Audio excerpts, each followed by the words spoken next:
Hi everyone, welcome to apps Tamil litre. நம்ம சேனல்ல வழங்கக்கூடிய அந்த கண்டென்ட் வந்து பாத்தீங்க அப்படின்னா ஒரு எஜுகேஷன் பர்பஸ்க்காக மட்டும்தான். சரிங்களா? நம்ம இங்க எந்த ஒரு பைசல் ரெக்கமெண்டேஷனும் வழங்குவதில்லை. ஓகே. சோ இன்னைக்கு மார்க்கெட்டை பொறுத்த வரைக்கும் பார்த்தோம் அப்படின்னா நம்மளுக்கு ஒரு கேப் அப் ஓப்பன் அப்படின்றது வந்து கொடுத்துருக்காங்க. சோ இதுல நம்ம நேற்று என்ன லெவல்ஸ் எடுத்திருந்தோம் அப்படின்னு பார்க்கும்போது சிந்தடிக் ஃபியூச்சர் லெவலில் 24,381 அப்படின்ற லெவலும், R1 24,503 அப்படின்ற லெவலும், R2 24,561 அப்படின்ற லெவலும் எடுத்திருந்தோம். S1 24,278 அப்படின்ற லெவலும், S2 24,219 அப்படின்ற லெவலும் எடுத்திருந்தோம். சோ இதுல நம்ம எப்பவுமே என்ன கவனிப்போம் அப்படின்னா நம்மளுக்கு மார்க்கெட் அப்படின்றது சிந்தடிக் ஃபியூச்சர் மேல இருக்கிறாங்களா இல்ல சிந்தடிக் ஃபியூச்சர் கீழே இருக்கிறாங்க அப்படின்றத பார்ப்போம். சிந்தடிக் ஃபியூச்சர் மேல இருந்தா நம்மளுக்கு அப் ட்ரெண்டா இருக்கிறதுக்கான வாய்ப்புகளும், சிந்தடிக் ஃபியூச்சர் கீழே இருந்தாங்கன்னா நம்மளுக்கு டவுன் ட்ரெண்டா இருக்கிறதுக்கான வாய்ப்புகளும் என்ன செய்யலாம் இருக்கலாம் அப்படின்றத பாக்குறோம். சோ இன்னைக்கு மார்க்கெட் வந்து ஓப்பனே வந்து பாத்தீங்க அப்படின்னா நம்மளுக்கு சிந்தடிக் ஃபியூச்சர் பிலோ தான் வந்து இருக்கிறாங்க. நம்மளுக்கு சிந்தடிக் ஃபியூச்சர் மேல வந்து என்ன செய்யலாம் இல்ல. நம்மளுக்கு ஒரு கேப் அப் ஓப்பன் கிடைச்சாலுமே நம்மளுக்கு என்ன செய்யறாங்க சிந்தடிக் ஃபியூச்சருக்கு பிலோ தான் இருக்கிறாங்க. அப்ப நம்மளுக்கு மேக்ஸிமம் வந்து பார்க்கும்பொழுது மார்க்கெட் அப்படின்றது டவுன் ட்ரெண்டா போறதுக்கான வாய்ப்புகள் வந்து இருக்கலாம். சரிங்களா? அதான் நம்மளுக்கு சிந்தடிக் ஃபியூச்சருக்கு மேலே எப்போ வராங்களோ அப்பதான் நம்மளுக்கு என்ன செய்யலாம் அப் ட்ரெண்டா போறதுக்கு சான்சஸ் வந்து இருக்கும். சரிங்களா? நம்மளுக்கு இப்போ சிந்தடிக் ஃபியூச்சருக்கு மேல இருக்கிறாங்க அப்படிங்கிற பட்சத்துல கண்டிப்பா மார்க்கெட் அப்படின்றது நம்மளுக்கு அப் ட்ரெண்டா போகணும் அப்படின்றது வந்து கிடையாதுங்க. அதே மாதிரி சிந்தடிக் ஃபியூச்சர் கீழே இருந்தாலும் மார்க்கெட் அப்படின்றது டவுன் ட்ரெண்ட் தான் கீழே தான் நம்மளுக்கு வரும் அப்படின்றது வந்து கிடையாது. நம்மளுக்கு வாய்ப்புகள் வந்து இருக்கலாம் அப்படின்றத நம்ம இதுல வந்து என்ன செய்யறோம் பார்க்கறோம். ஓகேங்களா? சோ இதுல வந்து பார்க்கும்போது நம்ம என்ன பண்ணணும் அப்படின்னா நம்ம இதோட சேர்த்து பிரீமியத்தையும் கம்பேர் பண்ணி பார்க்கும்போது உங்களுக்கு ஒரு டைரக்ஷன் வந்து கிடைக்கிறதுக்கான வாய்ப்பு இருக்கும். சோ பிரீமியத்தை வந்து எப்பவுமே வந்து நீங்க அனலைஸ் அப்படின்றது வந்து பண்ணுங்க. ஓகே. சோ இதுல மார்க்கெட் அப்படின்றது என்ன பண்றாங்க நம்மளுக்கு ஓப்பன் வந்து சிந்தடிக் ஃபியூச்சர் பிலோ தான் இருக்காங்க. சிந்தடிக் ஃபியூச்சர் பிலோ தான் நம்மளுக்கு பாசிட்டிவா தான் என்ன செய்யுது மார்க்கெட் அப்படின்றது ஃபர்ஸ்ட் நம்மளுக்கு மூவ்மெண்டம் கொடுக்குது. சோ இதுல எங்க வரைக்கும் போயிருக்கு அப்படின்னு பாத்தீங்கன்னா கரெக்டா நம்ம சிந்தடிக் ஃபியூச்சர் வரைக்கும் தான் போயிருக்காங்க. சிந்தடிக் ஃபியூச்சர் மேல வந்து என்ன செய்யல போக முடியல. அங்க இருந்து நம்மளுக்கு ரிவர்சல் அப்படின்றது கொடுத்து S1 வரைக்கும் நம்மளுக்கு என்ன செஞ்சிருக்காங்க மார்க்கெட் அப்படின்றது இன்னைக்கு கீழே வந்திருக்காங்க. ஓகேங்களா? சோ அதே மாதிரி நம்மளோட டுவெல் ஷாட். ஓகேங்களா? சோ இதுல நிறைய பேருக்கு என்ன அப்படின்னா நிறைய டவுட் அப்படின்றது வந்து இருக்கு. என்ன டவுட் அப்படின்னா நம்மளுக்கு எப்பவுமே எக்ஸ்பைரி டே வருது இல்லைங்களா? சோ அந்த எக்ஸ்பைரி டேக்கு அடுத்த நாள் வந்து என்ன செய்யுது அப்படின்னா எல்லாருக்குமே வந்து இந்த இண்டிகேட்டர் அப்படின்றது ஒர்க் ஆகாம போகுது. ஏன் அப்படின்னா நம்மளுக்கு இதுல நம்ம செட்டிங்ல வந்து இந்த 3 1 2 3 4 சிம்பிள் வந்து கொடுத்துருக்கோம் இல்லையா? சோ இந்த இதுல வந்து பாத்தீங்க அப்படின்னா நீங்க எக்ஸ்பைரி டேயோட அதாவது நம்மளுக்கு முடிஞ்ச பிரீமியத்தோட அந்த இது வந்து இன்புட்ல வந்து இருக்கும். சரிங்களா? சோ அதை வந்து நீங்க என்ன செய்யணும் கரண்ட் இதுக்கு வந்து பிரீமியத்துக்கு வந்து மாத்தணும்.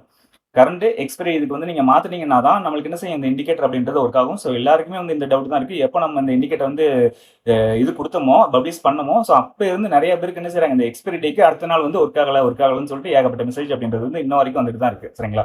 சோ அதற்கான காரணம் வந்து இதுதான். சோ எக்ஸ்பைரி டே அன்னைக்கு நீங்க வந்து அந்த எக்ஸ்பைரி ஸ்கிரிப்ட் வந்து வச்சிருப்பீங்க இல்லையா? சோ அதனால வந்து என்ன செய்யும் அது எக்ஸ்பைரி முடிஞ்சதுனால இன்னைக்கு வந்து ஒர்க் ஆகாம இருக்கும் இந்த இண்டிகேட்டர். ஓகேங்களா? சோ அதுல எதுல ஒண்ணுல இருந்தாலும் சரி அது ஒர்க் ஆகாது. சரிங்களா? அந்த 4 இதுல நீங்க ஒரு இதுல வந்து அந்த பழைய அந்த எக்ஸ்பைரி முடிஞ்ச ஸ்கிரிப்டை வந்து நீங்க வச்சிருந்தீங்கனாலும் நீங்க இந்த 2 இதுல நீங்க மாத்திருந்தாலும் கூட அந்த என்ன செய்யாது இந்த இண்டிகேட்டர் வந்து ஒர்க் ஆகாது. சரிங்களா? சோ அதனால நீங்க என்ன பண்ணணும் அதையும் வந்து மாத்திக்கோங்க. அப்படி இல்லை அப்படின்னா இந்த சைட்ல இருக்கு பாத்தீங்களா அந்த அம்புக்குறி மாதிரி. சோ இதை வந்து கிளிக் பண்ணீங்க அப்படின்னா உங்களுக்கு டிஃபால்ட்டா நம்ம என்ன கொடுத்துருந்தோமோ அந்த இது வந்துடும். சரிங்களா? டிஃபால்ட்டா என்ன இருக்கும் அப்படின்னா இதுல Nifty, bank Nifty, fin Nifty, அப்புறமா உங்களுக்கு மிட் கேப் அப்படின்றது வந்து இருக்கும். ஸோ அந்த இண்டெக்ஸ் எல்லாமே வந்து என்ன செய்யும் இதில் வந்து வந்துடும். ஓகேங்களா? ஸோ அதை கொஞ்சம் பார்த்துக்கோங்க. எக்ஸ்பைரி அன்னைக்கு மட்டும் அந்த இதை நீங்கள் கொஞ்சம் தெளிவாக பார்த்துக்கிட்டு அடுத்த நாள் யூஸ் பண்ணீங்க அப்படின்னா உங்களுக்கு கண்டிப்பாக என்ன செய்யும் அந்த இண்டிகேட்டர் வந்து ஒர்க் ஆகும், ஒர்க் ஆகாமல் இருக்காது. ஓகேங்களா? சரி. ஸோ இப்போ ஃபர்ஸ்ட் நம்ம என்ன எடுத்திருந்தோம் அப்படின்னு பார்த்தீங்கன்னா ஏடிஎம் ஸ்ட்ரைக்கா 24,400 அப்படின்றத நம்ம என்ன செஞ்சிருந்தோம் ஏடிஎம் ஸ்ட்ரைக்கா எடுத்திருந்தோம். ஸோ காலையில் வந்து பார்க்கும்பொழுது நம்மளுக்கு விவாக்கு மேலே யார் இருக்கிறாங்க அப்படின்னா கால் ஆப்ஷன் அப்படின்றது இருக்காங்க. புட் ஆப்ஷன் வந்து என்ன செய்றாங்க விவாக்கு கீழே வந்து இருக்காங்க. ஸோ விவாக்கு மேலே கால் ஆப்ஷன் இருக்கும் பொழுது அவங்க ஒரு ஏடிஎம் ஸ்ட்ரைக்கா வந்து நம்மளுக்கு என்ன ஆகலாங்க ஒரு 50 பாயிண்ட் ஐடிஎம் ஆகிறதுக்கான வாய்ப்புகள் வந்து இருக்கணும். சரியா? ஸோ அப்போ நம்மளுக்கு அந்த 50 பாயிண்ட் ஐடிஎம் வந்து என்ன செஞ்சிருக்காங்க இவங்க ஆயிருக்காங்களா இல்லையா அப்படின்றத நம்ம கவனிக்கணும். ஸோ அப்போ 50 பாயிண்ட் ஐடிஎம் ஆகும் பொழுது நம்ம அவங்க யாரோட வந்து மீட் பண்ணணும் அப்படின்னா 24,400 எடுத்திருந்தோம் அப்படின்னா 24,500 புட் ஆப்ஷன் அப்படின்ற ஒரு ஐடிஎம்மோட என்ன செய்யணும் அவங்க மீட் பண்ணியிருந்தா மட்டும்தான் அவங்க 50 பாயிண்ட் ஐடிஎம் ஆயிருக்காங்க அப்படின்னு அர்த்தம். சரியா? வந்து பாத்தீங்கன்னா கரெக்டா நம்மளுக்கு 9:40 என்ன செய்றாங்க இந்த 24,400 அப்படின்ற கால் ஆப்ஷன் வந்து 50 பாயிண்ட் ஐடிஎம் ஆகுறாங்க. சரிங்களா? அந்த 50 பாயிண்ட் ஐடிஎம் இவங்க தக்க வச்சிருக்காங்களா அப்படின்னு பாத்தீங்கன்னா நம்மளுக்கு தக்க வைக்கலங்க. நம்மளுக்கு என்ன செய்யுது அகைன் நம்மளுக்கு ரிவர்சல் அப்படின்றது வந்து கொடுத்துருச்சு. ஏன் அப்படின்னா நம்மளுக்கு என்ன செய்றாங்க இங்க இருந்து ரிவர்சல் அப்படின்றது வந்து தக்க வச்சா மட்டும்தான் நம்மளுக்கு அடுத்து 100 பாயிண்ட் ஐடிஎம் நோக்கி போக முடியும். சரிங்களா? ஆனா என்ன செய்ய முடியல இங்க தக்க வைக்க முடியல. அகைன் நம்மளுக்கு புட் ஆப்ஷன் வந்து நம்மளுக்கு என்ன செஞ்சுட்டாங்க டாமினேட் பண்ணி மேல வந்துட்டாங்க. சரியா? அது இந்த எந்த புட் ஆப்ஷன் பாத்தீங்கன்னா 24,500. சரிங்களா? இங்க பாத்தீங்கன்னா தெரியும் 24,500 புட் ஆப்ஷன் நம்ம 24,400 புட் ஆப்ஷன் எடுத்திருக்கோம். இங்க கீழே வந்து பாத்தீங்கன்னா 24,400 கால் ஆப்ஷன் வந்து இருக்கு. சரிங்களா? இது கீழே வந்துருச்சு. நம்மளுக்கு காலில் வந்து 50 பாயிண்ட் ஐடிஎம் ஆயிட்டு என்ன பண்ணிருக்காங்க மார்க்கெட் அப்படின்றது கீழே வந்துருச்சு. ஓகேங்களா? சோ அதனால நம்மளுக்கு என்ன செய்றாங்க இவங்க 50 பாயிண்ட் ஐடிஎம் ஆயிருக்காங்களே தவிர 100 பாயிண்ட் ஐடிஎம் நோக்கி என்ன செய்ய முடியல கால் ஆப்ஷனால போக முடியவில்லை. சரிங்களா? அப்போ நம்மளுக்கு அடுத்து என்ன செய்றாங்க ஏடிஎம்மாவே ஆகுறாங்க. சோ இதுல வந்து பாத்தீங்க அப்படின்னா நம்மளுக்கு புட் ஆப்ஷன் அப்படின்றது கால் ஆப்ஷன் வந்து டாமினேட் பண்ணி மேல வந்துருச்சு. புட் ஆப்ஷன் அப்படின்றது கால் ஆப்ஷன் என்ன செய்யறாங்க, டாமினேட் பண்ணி மேல வந்துட்டாங்க. காலையில் நம்மளுக்கு டாமினேட் பண்ணல, மீட் பண்ணிட்டு நம்மளுக்கு கால் ஆப்ஷன் தான் மேல இருக்கிறாங்க. அகைன் மீட் பண்ணும்போது நம்மளுக்கு என்ன செய்யறாங்க, புட் ஆப்ஷன் அப்படின்றது டாமினேட் பண்ணி மேல வந்து அகைன் நம்மளுக்கு மீட்டிங் நடக்குது. பட் ஆனா என்ன செய்யறாங்க, ஸ்டில் நம்மளுக்கு புட் ஆப்ஷன் தான் மேல இருக்கிறாங்க. அப்ப நம்மளுக்கு புட் ஆப்ஷன் சைடு மூவ்மெண்ட் வரதுக்கான சான்சஸ் வந்து இருக்கும். ஸோ அப்ப நம்மளுக்கு ஏடிஎம்ல இருந்து அடுத்து நம்மளுக்கு என்ன ஆகலாம் அப்படின்னு பாத்தீங்கன்னா 50 பாயிண்ட் ஐடிஎம் நோக்கி யார் பயணம் பண்ணலாங்க, இந்த புட் ஆப்ஷன் வந்து பயணம் பண்ணலாம். அப்ப நம்மளுக்கு எந்த ஸ்ட்ரைக்கோட இது வந்து மீட் ஆகணும் அப்படின்னா 24,400 புட் ஆப்ஷன் வந்து பாத்தீங்க அப்படின்னா 24,300 கால் ஆப்ஷனோட என்ன செய்யணும், மீட்டிங் அப்படின்றது வந்து பண்ணியிருக்கணும். சரியா? ஸோ அதை வந்து செக் பண்ணுவோம். கரெக்டாக வந்து பார்த்தீங்க அப்படின்னா நம்மளுக்கு இந்த இடத்துல என்ன இருக்குங்க, மீட்டிங் அப்படின்றது வந்து நடந்திருக்கு. சரிங்களா? இங்கே வந்து என்ன செஞ்சிருக்காங்க, ஏடிஎம் ஆயிருக்காங்க. ஏடிஎம் ஆயிட்டு நம்மளுக்கு புட் ஆப்ஷன் அப்படின்றது மேலே இருக்கு. ஸோ இங்கே இருந்து நம்மளுக்கு 50 பாயிண்ட் ஐடி முன்னாடி என்ன செய்யறாங்க, இந்த புட் ஆப்ஷன் அப்படின்றது பயணம் பண்றாங்க. புட் ஆப்ஷன் வந்து நம்மளுக்கு 50 பாயிண்ட் ஐடி ஆனதுக்கப்புறம் மார்க்கெட் அப்படின்றது கொஞ்சம் சைடு வேஸ்ல மூவ்மெண்டம் கொடுக்க ஆரம்பிச்சிருச்சு. சரிங்களா? அப்போ நம்மளுக்கு ரெண்டுமே வந்து இன்னைக்கு 50 பாயிண்ட் ஐடிஎம் ஆயிருக்காங்க. யாருன்னு பார்த்தீங்கன்னா கால் ஆப்ஷன் 24,400 கால் ஆப்ஷன் நம்மளுக்கு 50 பாயிண்ட் ஐடிஎம்ல இருந்து ரிவர்சல் கொடுத்துருக்கு. அதே மாதிரி புட் ஆப்ஷன் வந்து பாத்தீங்க அப்படின்னா ஏடிஎம்ல இருந்து 50 பாயிண்ட் ஐடிஎம் ஆகி நம்மளுக்கு சைடு வேஸ்ல மூவ்மெண்ட் கொடுக்க ஆரம்பிச்சிட்டாங்க. அகைன் நம்மளுக்கு 50 பாயிண்ட் ஐடிஎம் நமக்கு என்ன செஞ்சிருக்கு, இன்னைக்கு க்ளோசிங் வந்து நடந்திருக்கு. ஓகேங்களா? ஸோ இது நம்மளுக்கு மீட்டிங் பாயிண்ட் வச்சு நம்ம பாக்குறது. ஸோ அதே மாதிரி இன்னைக்கு நம்ம நேத்து கொடுத்த லெவல்ஸ், பிரீமியம் லெவல்ஸ் கொடுப்போம் இல்லைங்களா? ஸோ இந்த இண்டிகேட்டர் தான் நிறைய பேர் கேட்டிருந்தீங்க. அதுக்கு நம்ம ஒரு கேமும் சொல்லியிருந்தோம். என்ன சொல்லியிருந்தோம் அப்படின்னா, நம்மளோட வீடியோ வந்து லைக் பண்ணிட்டு கமெண்ட் பண்ணுங்க. அதே மாதிரி நம்ம சேனல் வந்து சப்ஸ்கிரைப் பண்ணிக்கோங்க. இது மட்டும் தாங்க நீங்க பண்ணணும், வேற எதுவுமே பண்ண தேவையில்ல. வீக்லி 5 பேருக்கு வந்து அதுல இருந்து தேர்ந்தெடுத்து நம்ம இந்த இண்டிகேட்டர் வந்து அக்சஸ் அப்படின்றது கொடுப்போம். இது லைஃப் டைம் அக்சஸா தான் இருக்கும். சரிங்களா? நீங்க லைஃப் டைம் வந்து செய்யலாம், இந்த இண்டிகேட்டர் வந்து யூஸ் பண்ணிக்கலாம். நம்ம என்ன அப்டேட் கொடுத்தாலும் சரி, நம்ம புதுசா ஏதாவது நம்ம இது லெவல்ஸ் ஏதாவது நம்ம வேல்யூ எடுத்து நம்ம ஏதாவது புதுசாக அப்டேட் பண்ணாலுமே இந்த இண்டிகேட்டர் வந்து அப்டேட் அப்படின்றது வந்துடும். ஸோ அதையும் நீங்க என்ன பண்ண முடியும், யூஸ் பண்ணிக்க முடியும். சரியா? ஓகே. ஸோ அதனால மறக்காம கமெண்ட் பண்ணிட்டு நம்ம சேனலை வந்து சப்ஸ்கிரைப் பண்ணி வச்சுக்கோங்க. சரியா? சரி, ஓகே.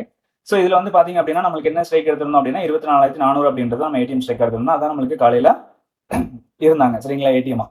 ஸோ இதுல வந்து பார்க்கும்பொழுது நம்ம மிட் ரேஞ்ச், ஓகேங்களா, மிட் ரேஞ்சுக்கு மேல யார் இருக்கிறாங்க அப்படின்னா கால் ஆப்ஷன் அப்படின்றது இருக்காங்க. புட் ஆப்ஷன் வந்து பாத்தீங்கன்னா நம்மளுக்கு அதுக்கு கீழே இருக்கிறாங்க. ஸோ இதுக்கு மிட் ரேஞ்சில இருந்து நம்மளுக்கு எங்க வரைக்கும் போயிருக்கு அப்படின்னு பாத்தீங்கன்னா கரெக்டா அந்த 140 அப்படின்ற லெவல் வரைக்கும் போயிருக்காங்க. அந்த 140 அண்ட் 90 அப்படின்ற லெவல் வந்து நம்ம காலையில மார்க் பண்ணி கொடுக்குறது. மித்த லெவல் எல்லாமே நம்ம நேற்று வீடியோல எடுத்த லெவல்ஸ் தான். ஓகேங்களா? ஸோ இதுல வந்து பாத்தீங்க அப்படின்னா கரெக்டா நம்மளுக்கு என்ன செய்யுது, இந்த 140 வரைக்கும் போயிருக்கு. 140க்கு மேல போகல. அங்கிருந்து அகைன் நம்மளுக்கு ரிவர்சல் கொடுத்து மீட்டிங் அப்படின்றது நடக்குது. இதுல வந்து புட் ஆப்ஷன் அப்படின்றது மிட் ரேஞ்சுக்கு மேல வராங்க. அவங்க எங்க வரைக்கும் போறாங்கன்னு பாத்தீங்கன்னா கரெக்டா நம்மளுக்கு இந்த 140 அப்படின்ற லெவல் போயிட்டு அங்கே இருந்து நம்மளுக்கு சைடு வேஸா போக ஆரம்பிச்சிருச்சு. அகைன் நம்மளுக்கு என்ன பண்றாங்க, மிட் ரேஞ்சுக்கு வராங்க. ரெண்டாவது நம்மளுக்கு இந்த 140 நோக்கி மார்க்கெட் அப்படின்றது போகுது. புட் ஆப்ஷன் அப்படின்றது போறாங்க. கரெக்டா வந்து பாத்தீங்க அப்படின்னா நம்மளுக்கு கால் ஆப்ஷன் அப்படின்றது என்ன பண்றாங்க, கரெக்டா 90 அப்படின்ற லெவல் நோக்கி வராங்க. அங்க இருந்து சைடுஸ்ல போயிட்டு கரெக்டா நம்மளுக்கு என்னது S1 நோக்கி நம்மளுக்கு மார்க்கெட் அப்படின்றது வந்து க்ளோசிங் அப்படின்றது கொடுத்துருக்கு கால் ஆப்ஷன்ல. சரியா? ஸோ இது நம்ம எப்பவுமே எடுக்கிற லெவல்ஸ் தாங்க. ஸோ இந்த இது நம்ம ஆல்ரெடி சொல்லிட்டோம். என்ன சொல்லியிருக்கோம் அப்படின்னா இந்த லெவல்ஸ் வந்து நம்ம ஏடிஎம் ஸ்ட்ரைக்ல மட்டும்தான் யூஸ் பண்ணணுமா அப்படின்றது நிறைய பேர் இன்னும் வரைக்கும் எனக்கு மெசேஜ் பண்ணி கேட்டுட்டு தான் இருக்கீங்க. ஏன் ப்ரோ நீங்க வந்து ஒரே ஸ்ட்ரைக்ல வந்து யூஸ் பண்ண சொல்றீங்களே, வேற ஸ்ட்ரைக்ல நம்ம யூஸ் பண்ண முடியாதா அந்த லெவல்ஸை, நம்ம வேற ஸ்ட்ரைக்கு நம்ம வேற லெவல்ஸ் எடுக்கணுமா அப்படின்றது இன்னைக்கு ஒருத்தவங்களோட டவுட்டே எனக்கு மெசேஜ் பண்ணி கேட்டிருந்தாங்க. நான் ஆல்ரெடி சொல்லிட்டேன். என்ன சொல்லியிருக்கேன் அப்படின்னா நம்மளுக்கு இந்த 256 அப்படின்ற லெவல் நமக்கு ஹையஸ்ட் லெவலா இருக்குங்களா. ஸோ இந்த லெவல்ல இருந்து இந்த 35 அப்படின்ற லெவல் இருக்குங்களா, இதுக்குள்ள எந்த ஸ்ட்ரைக்கு வேணாலும் நீங்க வந்து யூஸ் பண்ணிக்க முடியும். சரிங்களா? அதான் இந்த ரேஞ்சில் இருக்கக்கூடிய எந்த ஸ்ட்ரைக்குனாலும். சரிங்களா? இது கால் ஆப்ஷனுக்கும் பொருந்தும், புட் ஆப்ஷனுக்கும் பொருந்தும். ரெண்டு ஆப்ஷனுக்குமே நம்ம இந்த ஒரே லெவல்ஸ் தான் எடுக்க போறோம். வேற லெவல்ஸ் தனியா வந்து எடுக்க போறது இல்ல. எல்லா ஆப்ஷனுக்குமே இந்த ஒரு லெவல்ஸ் தான். ஓகேங்களா? ஓகே. சோ அதே மாதிரி நாளைக்கு உண்டான மார்க்கெட்டுக்கான லெவல்ஸ் என்ன அப்படின்றது வந்து பாத்துடலாங்க. ஸோ இதுல நம்ம ஏடிஎம் ஸ்ட்ரைக் அப்படின்றத ஃபர்ஸ்ட் வந்து எடுக்கணும். ஏடிஎம் ஸ்ட்ரைக் வந்து பாத்தீங்க அப்படின்னா 24,350 அப்படின்றது தான் ஏடிஎம் ஸ்ட்ரைக்கா இருக்குது. கால் ஆப்ஷன் வந்து பாத்தீங்கன்னா 107, புட் ஆப்ஷன் வந்து பாத்தீங்கன்னா 109 அப்படின்றது இருக்காங்க. சரிங்களா? இதுல தான் நமக்கு டிஃபரெண்ட் அப்படின்றது ரொம்ப கம்மியா இருக்கு. ஸோ அப்ப நம்ம அதை தான் ஏடிஎம் ஸ்ட்ரைக் வந்து செய்யணும், எடுத்துக்கணும். ஸோ அதை பேஸ் பண்ணி நம்மளுக்கு எடுக்கும் பொழுது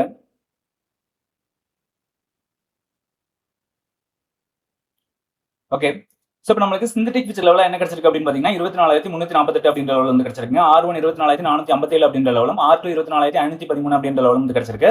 S1 24,241 அப்படின்ற லெவலும், S2 24,182 அப்படின்ற லெவலும் வந்து கிடைச்சிருக்காங்க. சரிங்களா? எப்பவுமே நம்ம சொல்றதாங்க என்ன சொல்லுவோம் அப்படின்னா R1க்கு மேலேயோ இல்லைனா S1க்கு கீழே மார்க்கெட் அப்படின்றது ஓப்பன் ஆச்சுன்னா நம்ம வந்து லெவல்ஸ் அப்படின்றத வந்து மாற்றுவாங்க. ஸோ அது நம்மளுக்கு 920 ஸ்டார்ட்ல பேஸ் பண்ணி நம்ம வந்து என்ன செய்வோம், லெவல்ஸ் அப்படின்றத எடுப்போம். அது நம்மளோட டெலிகிராம் குரூப்லயும் அப்டேட் பண்ணிடுவோம். மறக்காம நம்ம டெலிகிராம் குரூப்ல என்ன செய்யுங்க, ஜாயின் பண்ணல அப்படின்னா ஜாயின் பண்ணிக்கோங்க. ஓகே. நம்மளுக்கு பிரீமியத்துல பார்க்கும் பொழுது மிட் ரேஞ்ச் வந்து பார்த்தோம் அப்படின்னா நம்மளுக்கு 107 அப்படின்ற லெவல் வந்து கிடைச்சிருக்குங்க. R1 162, R2 203 அப்படின்ற லெவலும், R3 244 அப்படின்ற லெவலும் வந்து கிடைச்சிருக்காங்க. S1 65, S2 49, S3 32 அப்படின்ற லெவல் வந்து கிடைச்சிருக்கு சரிங்களா. ஸோ இந்த லெவல்ஸை பொறுத்த வரைக்கும் நம்மளுக்கு மாற போறது இல்லைங்க. மார்க்கெட்ல வந்து நம்மளுக்கு கேப் அப் ஆனாலும் சரி, கேப் டவுன் ஆனாலும் சரி, நம்ம என்ன சொல்லியிருக்கோம், இதே லெவல்ஸ் தான் வந்து யூஸ் பண்ண போறோம். ஸ்ட்ரைக் பிரைஸ் மட்டும் தான் நம்மளுக்கு என்ன செய்யும், மாறும் அப்படின்ற மாதிரி சொல்லியிருக்கோம். ஓகேங்களா. ஸோ நம்ம வீடியோ பிடிச்சிருக்குன்னு நினைக்கிறேன். வீடியோ பிடிச்சிருந்தா லைக் பண்ணுங்க, ஷேர் பண்ணுங்க, கமெண்ட் பண்ணுங்க. நம்ம சேனல் என்ன சப்ஸ்கிரைப் பண்ணல அப்படின்னா மறக்காம சப்ஸ்கிரைப் பண்ணிட்டு பெல் ஐக்கானை கிளிக் பண்ணி வச்சுக்கோங்க. சரியா, நம்ம அடுத்த வீடியோவில் சந்திக்கலாம். பாய்.